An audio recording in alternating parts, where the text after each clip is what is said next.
Simple আর খুব তাড়াতাড়ি একটি রেসিপি আপনাদের দেখাচ্ছি, চিংড়ি মাছের বাটি চচ্চড়ি। তার জন্য আমি চিংড়ি মাছটা কেটে পরিষ্কার করে ধুয়ে নিয়েছি। এটা কিন্তু ছোটো চিংড়ি, পুকুরে।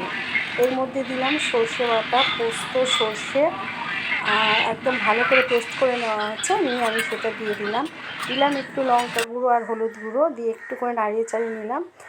এটা খুব ভালো করে একটু নাড়িয়ে চাড়িয়ে মেখে নিলাম।